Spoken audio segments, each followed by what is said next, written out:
Olá, eu sou o Dr. Nicolas Pereira e eu vou falar um pouco das novas perspectivas na cirurgia do ceratocone.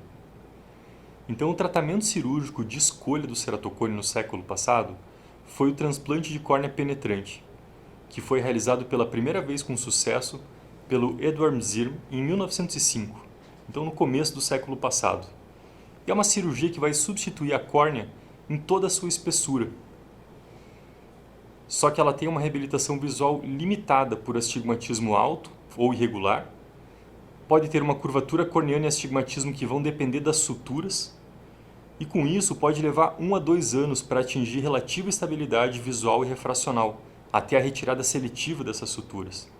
E além disso tem um alto índice de complicações, com perto de 40% dos pacientes tendo algum tipo de complicação precoce, como glaucoma, rejeição, Seidel, perda vítrea, expulsão do cristalino, hemorragia expulsiva ou até rotura tardia pós-trauma. Já o transplante de córnea lamelar anterior, ele começou a ser descrito na década de 50, foi descrito também pelo Eduardo Arquila em 1984, mas foi o Garrett Mellis que demonstrou os primeiros resultados com baixo índice de perfuração. Só que a técnica que a gente mais utiliza atualmente, que é a técnica de Big Bubble com as suas modificações, ela foi descrita pelo Dr. Emory em 2002, no início desse século. E essa é uma cirurgia que mantém o endotélio receptor. Então você precisa uma boa função endotelial da córnea receptora.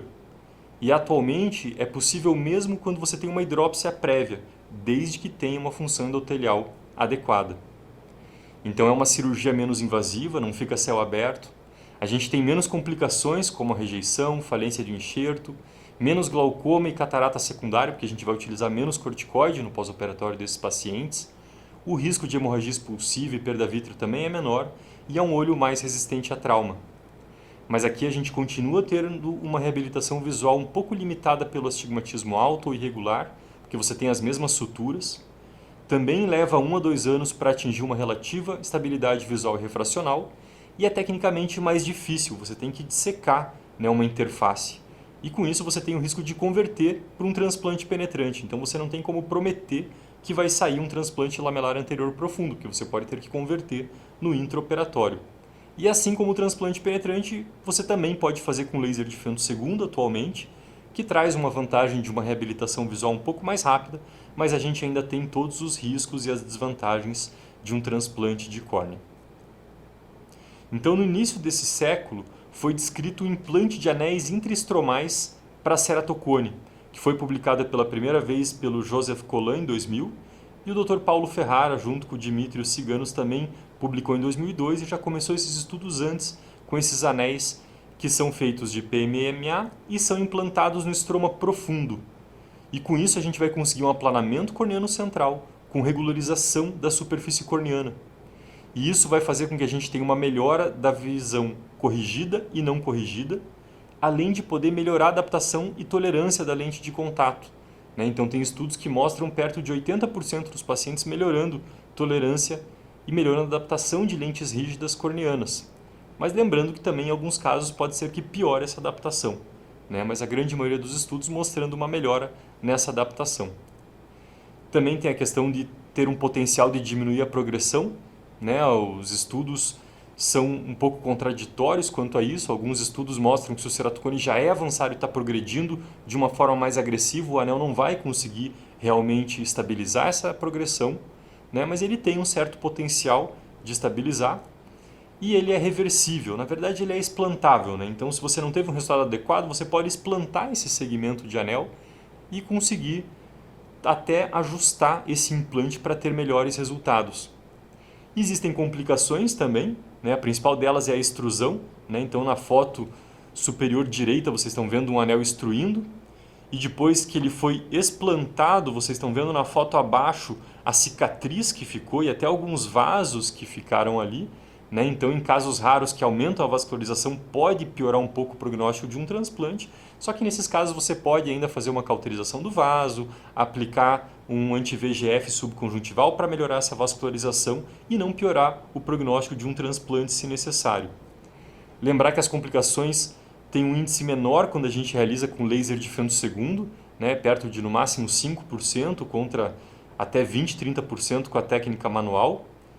E lembrar que, na verdade, quando a gente compara com um transplante de córnea que chega a 40% de complicações, aqui a gente está falando de 5%.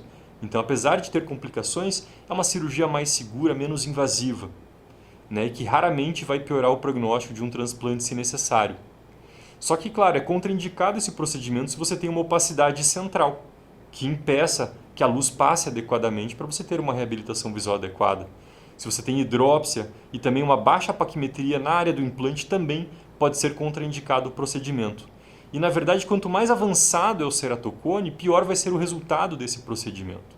E alguns pacientes ainda vão precisar lente de contato rígida para regularizar a córnea e ter uma qualidade visual depois do procedimento. Então, os estudos mostram que em torno de 80% dos pacientes pós-anel vão conseguir uma visão melhor ou igual a 20/40 com óculos. Ou seja, uma pequena parcela ainda pode precisar lente de contato rígida para reabilitar a visão depois do implante desses anéis.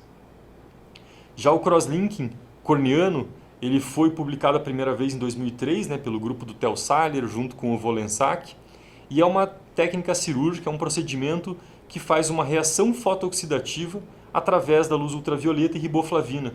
E com isso vai aumentar a resistência biomecânica da córnea, estabilizando ectasias progressivas. E ainda pode ter até uma melhora da visão e do aspecto topográfico em 20 a 50% dos casos. Só que é indicado em pacientes que tenham uma visão aceitável e pelo menos 400 micra de espessura após a desepitelização. Lembrando que, claro, que é um procedimento cirúrgico e também podem ter complicações. Existe uma série de pacientes que podem ter uma falha em estabilizar, né? Então, em torno de 7 a 8% dos pacientes a gente não vai conseguir estabilizar com o crosslinking, eles vão continuar progredindo, às vezes precisando repetir o crosslinking desses pacientes. Podem ter infiltrados estéreis, cicatrizes estromais e até 12% dos pacientes acabam perdendo linha de visão e até 3% desses pacientes perdem mais de 2 linhas de visão. Tá? Então é importante orientar muito bem os pacientes quanto a isso.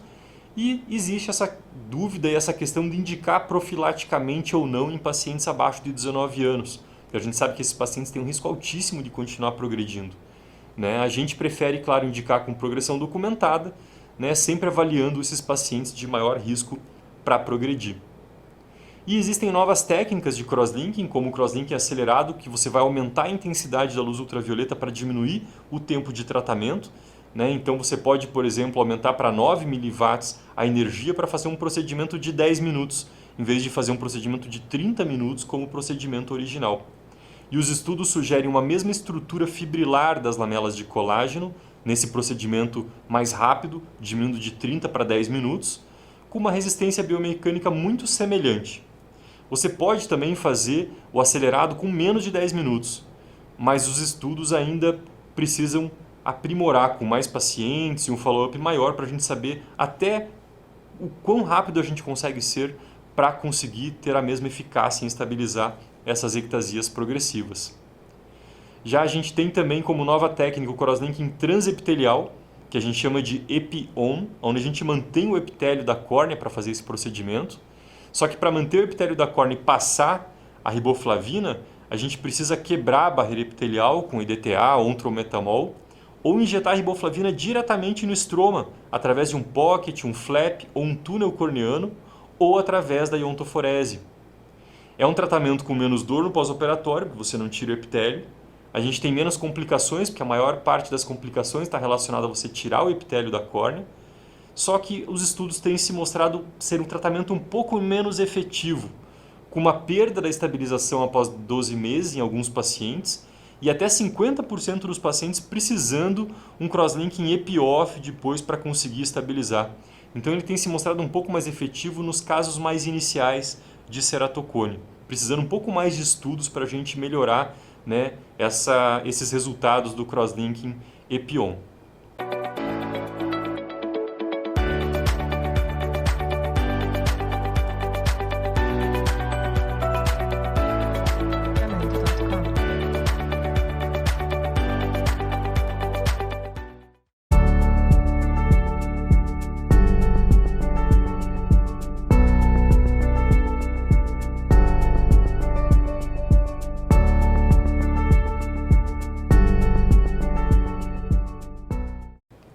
E a gente tem também as novas técnicas de crosslinking para córneas finas, né? Então a mais utilizada e a mais publicada é a riboflavina hiposmolar.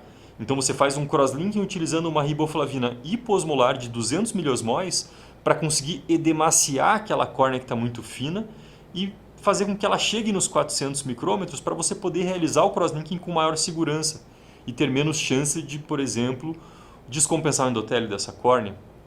Daí existem outras técnicas, né? Então o Epion, como eu falei, é uma técnica que também pode ser utilizada para córneas mais finas, porque mantendo o epitélio você ganha aí 50 micra de segurança a mais, só que como eu falei, é mais efetivo nos ceratocones mais iniciais. Você pode fazer um crosslinking associado a uma lente de contato para ganhar essa espessura.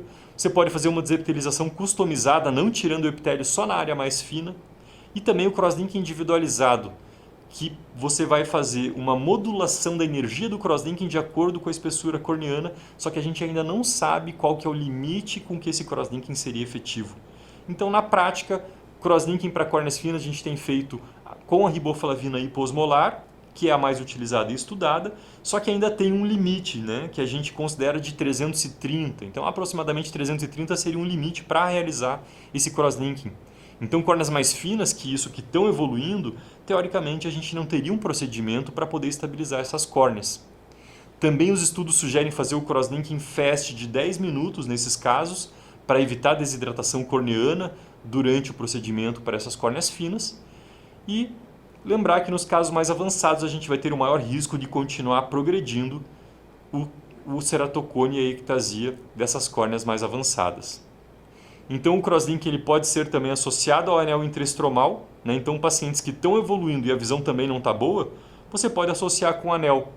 Ainda existem as dúvidas, né, de se o ideal seria remodelar antes com o anel e depois estabilizar se necessário, né? Já que em alguns casos a gente faz o anel e não precisa o crosslinking, né? O paciente para de coçar, você trata a alergia, faz o anel e de repente você pode não necessitar o crosslinking para estabilizar essa ectasia que antes estava progredindo um pouco.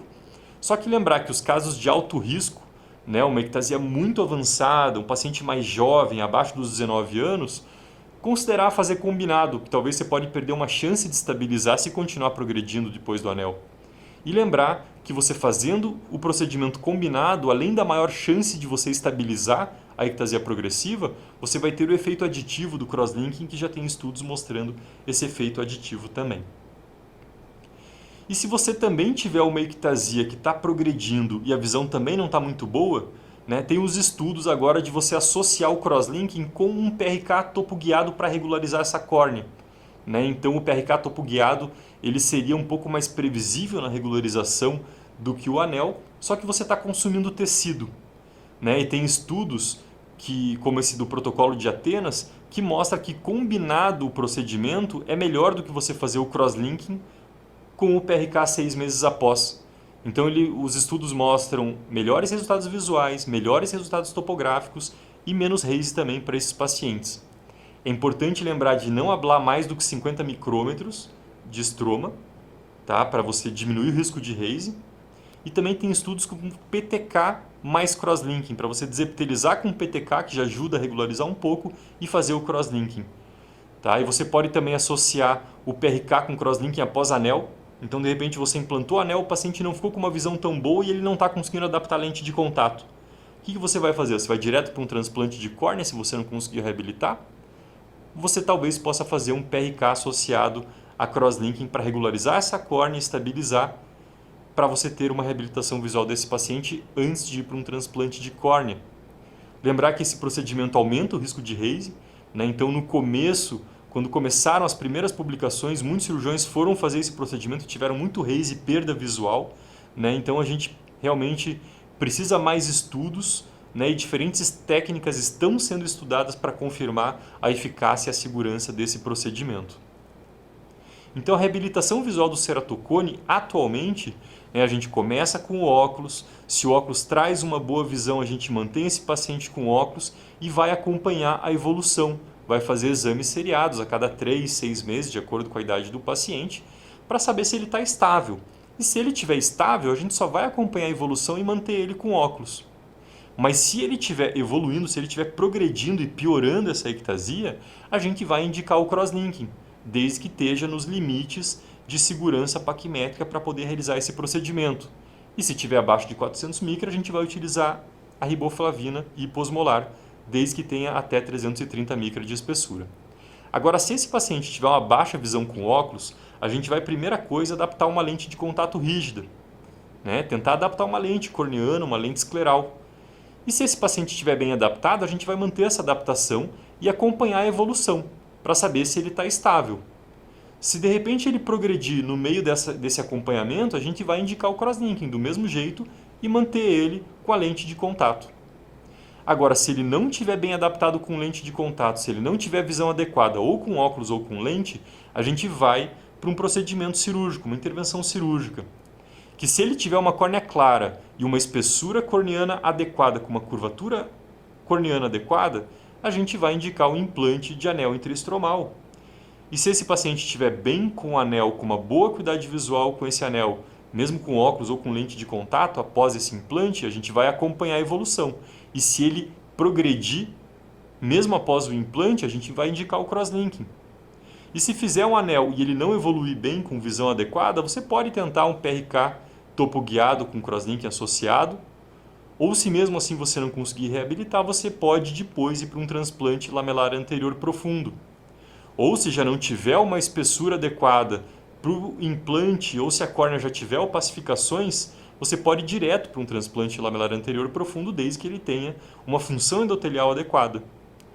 E se na pior das hipóteses, ele não adaptar a lente, não tiver visão adequada com lente ou óculos, não der para fazer anel, porque tem alguma opacidade, e ainda assim, se ele não tiver uma função endotelial adequada, a gente vai para um transplante de córnea penetrante. Então aqui a gente vai ter casos que o crosslinking não vai ser possível. Então vocês viram que eu falei que a gente vai poder acompanhar o paciente e algumas vezes precisar o crosslinking. Só que alguns pacientes não vão ter espessura adequada para o crosslinking. O que fazer nesses casos? Ou é aquele paciente que ele tem uma córnea relativamente transparente, mas ele não tem uma espessura suficiente para implantar o anel. Então o que fazer nesses casos? A gente vai direto para um transplante de córnea? Será que não podem ter procedimentos menos invasivos que a gente pode indicar para esses pacientes ou que podem surgir no futuro para a gente poder reabilitar esses pacientes ou estabilizar esses pacientes sem ir direto para um transplante de córnea? Então eu trouxe esse caso clínico para exemplificar exatamente isso. É um paciente que a gente teve há uns 5 anos atrás, do sexo masculino, com 8 anos de idade e ceratocone. E que ele chegou para a gente com o olho direito com uma hidrópsia e uma ceratite infecciosa. E ele evoluiu após o tratamento clínico, mesmo fazendo esse tratamento clínico, ele evoluiu para um transplante de córnea, porque ele ficou com uma opacidade muito importante. E depois do transplante de córnea, ele evoluiu com uma endoftalmite. E essa endoftalmite foi tão grave que esse olho teve que ser eviscerado. Então a gente ficou com um paciente do sexo masculino, 8 anos de idade, com ceratocone, com um olho único, que ele não tinha mais olho direito por causa de uma complicação da hidrópsia. E esse único olho esquerdo desse paciente, que tinha também um ceratocone avançado, ele estava muito bem com lente de contato, chegava a visão perto de 20 e 25 com uma lente de contato perfeitamente adaptada. A gente tratou a alergia, orientou a não esfregar os olhos, não coçar os olhos, e a gente manteve um acompanhamento clínico. E a gente viu que ele estava evoluindo, mas desde o começo ele já tinha menos de 300 micra de córnea. Ele tinha 250 micra de córnea. E com isso a gente não tinha nenhuma técnica cirúrgica para oferecer naquela época para estabilizar essa ectasia progressiva.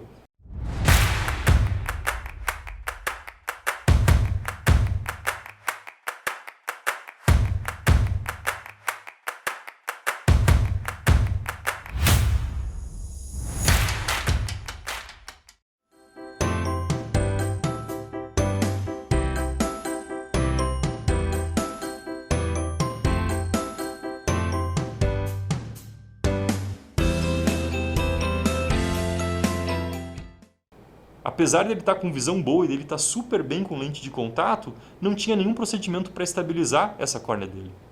E nesse acompanhamento clínico ele evoluiu com hidrópsia desse olho único dele.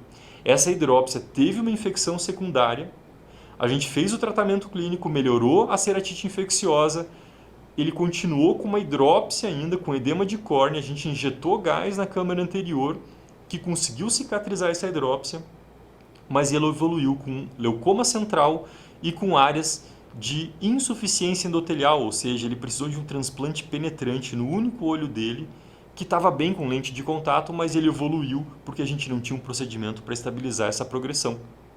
E é aí que surgiu o transplante de Bowman, que na verdade foi descrito pela primeira vez para manejar o Haze persistente pós-PRK. Ele também foi descrito como um procedimento on-lay para cicatriz de herpes ocular e também esse ano foi descrito para estabilizar a flutuação de acuidade visual pós-ceratotomia radial. Mas ele foi descrito e ele tem sido descrito principalmente para ceratocone avançado, como nessa primeira publicação dele para ceratocone avançado em 2014.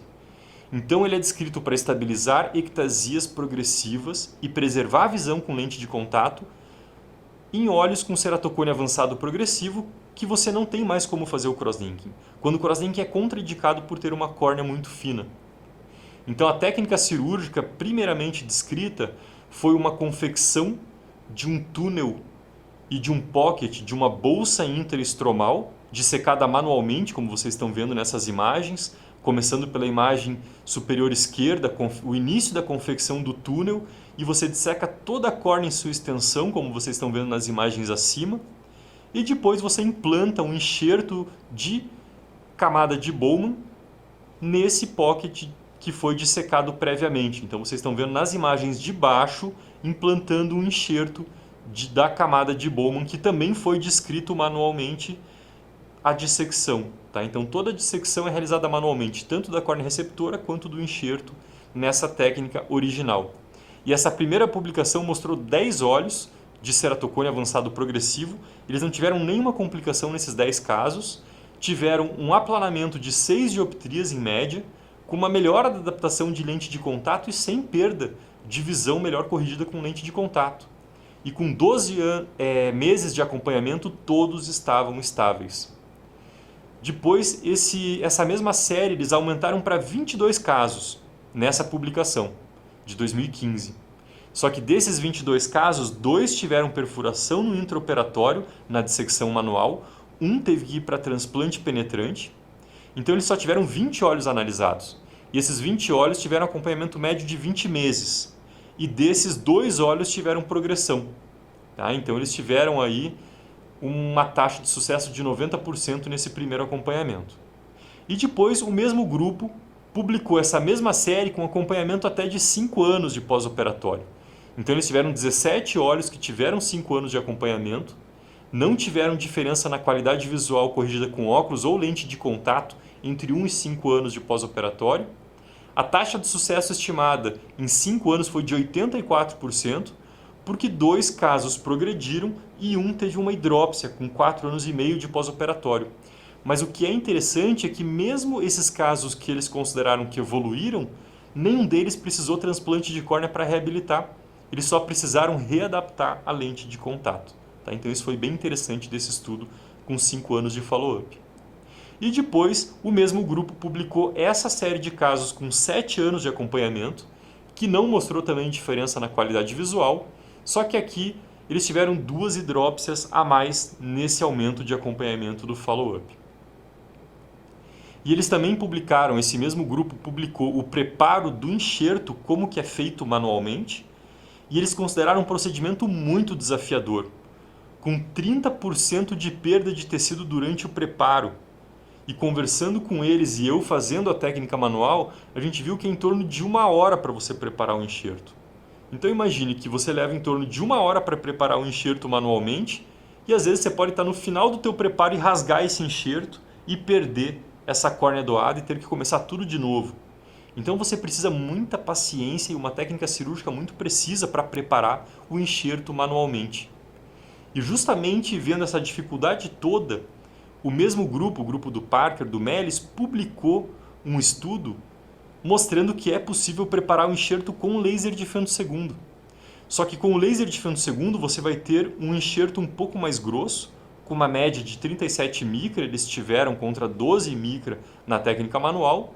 Só que a superfície posterior, apesar de um pouquinho mais de estroma, é uma superfície mais lisa do que na técnica manual. Como vocês podem ver na foto da esquerda, a técnica manual, vocês veem algumas fibras de colágeno irregulares. na direita com o laser de fento segundo, vocês conseguem ver uma imagem mais regular quando você faz com o laser de fento segundo. Então aqui vocês estão vendo um vídeo de uma técnica cirúrgica totalmente realizada com laser de fento segundo.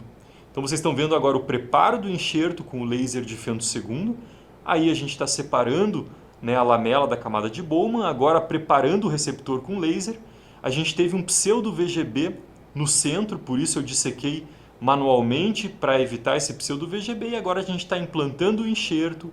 Abre esse enxerto totalmente nesse pocket que também foi criado com laser de fento segundo e acabou a cirurgia. Você pode fazer esse procedimento com anestesia tópica, só coloca uma lente de contato terapêutica no fim do procedimento, não precisa suturas, tá? E agora a gente já está com 50 casos de ceratocone avançado progressivo, onde a gente fez a técnica de transplante de Bowman totalmente com laser de fento segundo, coisa que ainda não está publicado, totalmente com laser de fento segundo, e a gente já enviou para publicação essa nossa série de casos, que teve um acompanhamento médio de 13 meses, sendo que o nosso primeiro caso a gente fez há 3 anos atrás. A idade média dos nossos pacientes é de 17 anos, e a gente teve 2 perdas de tecido no preparo, o que dá 3,8% de perda de tecido, contra 30% que eles tiveram na técnica manual. A gente teve uma espessura média de 55 micra, então um enxerto um pouco mais espesso, como já foi descrito previamente. E a gente só teve uma intercorrência no pocket do receptor, que foi desse vídeo que vocês viram, que foi uma intercorrência. A gente conseguiu manejar no intraoperatório e a cirurgia ocorreu normalmente. A gente não precisou cancelar nenhuma cirurgia por causa disso. A gente teve um aplanamento próximo de 2 dioptrias com esse procedimento, e a gente não teve perda da melhor acuidade visual corrigida com lente de contato. A gente teve um caso que aumentou a opacidade no follow-up, no acompanhamento desse paciente. Esse paciente acabou evoluindo com diminuição da qualidade visual e a gente precisou um transplante de córnea para reabilitar esse paciente. A gente teve outras 3 hidrópsias que foram manejadas clinicamente e não precisaram transplante de córnea para reabilitar. E os demais pacientes ficaram estáveis durante o follow-up. Então a gente teve uma taxa de estabilidade de 92% nesse nosso follow-up e só um caso que foi para transplante de córnea. Então a gente conseguiu realmente postergar ou até evitar transplante de córnea nesses pacientes. Então o transplante de Bowman ele é um procedimento minimamente invasivo e muito promissor para estabilizar o ceratocone progressivo quando você já não pode mais fazer o crosslinking pela córnea ser muito fina. A gente tem um potencial de melhorar a adaptação de lente de contato, tem um baixo índice de complicações e uma alta taxa de sucesso. Só que a técnica manual ela é muito desafiadora e tem os riscos de perder tecido durante o preparo e de perfurar a córnea receptora no preparo da bolsa intraestromal. Então parece ser muito mais reprodutível com o laser de fento segundo. Então o transplante de Bowman a gente tem poucos estudos com poucos pacientes. Na verdade a gente tem essa série que já foi publicada com até 7 anos de follow-up. Então o interessante é que é um follow-up grande, um acompanhamento extenso desses pacientes. Mas a gente tem poucas publicações ainda do transplante de Bowman. E tem outros procedimentos sendo publicados, como implante de lentícula, terapia celular, ou até o transplante de Bowman como um procedimento on-lay, onde você coloca o enxerto na superfície corneana em vez de fazer uma bolsa intraestromal. Então esses novos estudos, né, de novos procedimentos a gente tem que fazer também, porque a gente precisa mais estudos com mais pacientes para avaliar o transplante de Bowman, para avaliar esses novos procedimentos promissores para estabilizar ceratocone avançado quando o crosslinking não é mais possível. Então o implante de lentícula corneana seria um outro procedimento que tem sido estudado.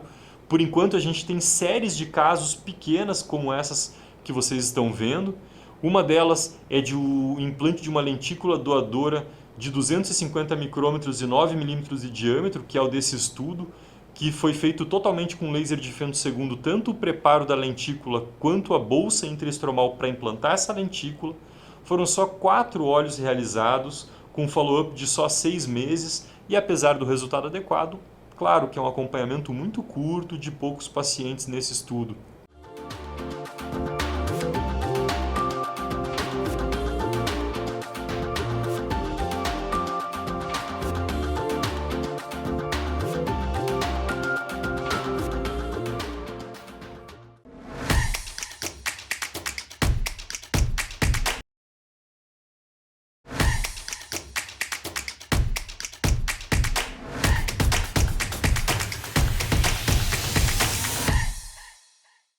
Esse outro estudo acompanhou 6 olhos, que foi realizado o procedimento de implante de lentícula. E aqui pela foto vocês veem que é uma lentícula diferente. Eles trepanavam os 3 milímetros centrais, fazendo uma lentícula no formato de um donut. Então ele é um pouco diferente, essa lentícula dessa publicação. Eles associaram o crosslinking nesse procedimento, com um resultado bom desse implante de lentícula, mas também com um follow-up curto, só 6 meses de acompanhamento, e só 6 olhos foram realizados nessa série de casos. Aqui é uma outra série de casos, foram só 4 casos realizados, e eles personalizaram a lentícula de acordo com o tipo de ectasia, tá? E eles tiveram um bom resultado, mas também com um follow-up de 12 meses e um número muito pequeno de pacientes. E esse é um caso que foi publicado por autores aqui do Brasil, então foi a doutora Edna Almodin que publicou, junto com o Dr. Paulo Ferrara e junto com as filhas dela, esse caso bem interessante que eles fizeram também com laser de feno-segundo, implantaram uma lentícula de 290 micrômetros, uma lentícula mais espessa, e associaram crosslinking nessa lentícula. E o paciente que chegava no máximo 20/400 com correção, depois do procedimento chegava a 20/30, com uma redução importante do astigmatismo em 12 meses de acompanhamento, mas também só um caso publicado. Então, implante de lentícula a gente tem poucos estudos e com séries pequenas e com follow-up curto ainda. Existe também um outro procedimento que é chamado de anel intraestromal halogênico, que nada mais é do que você fabricar um anel intraestromal de tecido corneano. Tá? E com isso você vai retirar o epitélio e endotélio da córnea doada, trepanar com uma dupla lâmina para formar esse anel de tecido corneano e implantar num túnel intraestromal que é realizado com laser de feno-segundo, e você associa o crosslinking ainda a esse procedimento. Na publicação eles associaram ao crosslinking, mas talvez você pudesse até nem associar o crosslinking nesse procedimento. E nessa primeira publicação que foi feita pelo pessoal, pelo grupo da Susan Jacob, eles fizeram 24 olhos com ceratocone leve a avançado, de grau 1 a 4, com uma melhora significativa da qualidade visual e também do aspecto topográfico após o implante. Nenhum paciente apresentou progressão com 6 a 18 meses de follow-up e nenhuma complicação. Tá? Então, talvez, na verdade, esse procedimento fosse mais interessante para os casos mais avançados de ceratocone, onde o anel começa a ter risco maior de extrusão. Talvez com um tecido halogênico esse risco vai ser menor. Então, realmente um procedimento bem interessante que está sendo estudado também. E aqui é um outro procedimento chamado de remodelamento corneano. Tá? Foi descrito aí pelo César Carriazo junto com a Maria José Consentino. A ideia é realizar uma ceratectomia em crescente, que ela tem sido personalizada por eles de acordo com o tipo de ectasia, e depois é realizada uma sutura para regularizar a córnea. Você pode fazer essa ceratectomia com excimer laser, eles publicaram 3 olhos com excimer laser, ou com laser de feno-segundo, que é o que esse grupo está acreditando mais nesse procedimento. E eles publicaram 69 olhos realizando essa ceratectomia, esse remodelamento com laser de feno-segundo. Então, como vocês veem na foto do lado esquerdo, foi logo após a aplicação do laser de feno-segundo. Na segunda foto, vocês veem ele retirando aquele fino tecido da ceratectomia em crescente, e depois você sutura a área que foi feita a ceratectomia, até vocês verem a foto mais da direita, que é o pós-operatório mais tardio do procedimento, com as suturas em posição. Então eles publicaram melhora da acuidade visual não corrigida, melhora da acuidade visual corrigida e melhora das aberrações. Mas possivelmente a gente vai ter as mesmas desvantagens do transplante de córnea em relação à sutura e superfície ocular. Por quê? Porque você também corta a córnea e você sutura na superfície a córnea, como num transplante de córnea. E temos poucas publicações, apesar de que uma delas tem um número bem interessante, que é essa com o laser de feno-segundo e 69 olhos. E por último, nós temos também a terapia celular ou cirurgia regenerativa, como alguns têm chamado. Então, as maiores publicações é do grupo do Alió, da Espanha, e ele tem mostrado pegar células-tronco autólogas derivadas de adipócitos. Como vocês veem na primeira figura do lado esquerdo, ali embaixo, ali são células prontas para poder inserir. Então, são células-tronco autólogas derivadas de adipócitos do próprio paciente, que são implantadas no meio do estroma corneano, depois de uma confecção de uma bolsa intraestromal com laser de Fendo II, ou poderia ser feito até manualmente, ou você pode associar a lentícula corneana à terapia celular. Então o Alioli até tem um estudo que ele publicou que ele compara só você fazer as células tronco, né, a terapia celular, ou você associar a terapia celular à lentícula. E ele publicou isso com 14 olhos com ceratocone avançado e ele mostrou uma melhora da acuidade visual corrigida com óculos, melhora das aberrações e uma estabilidade no follow-up.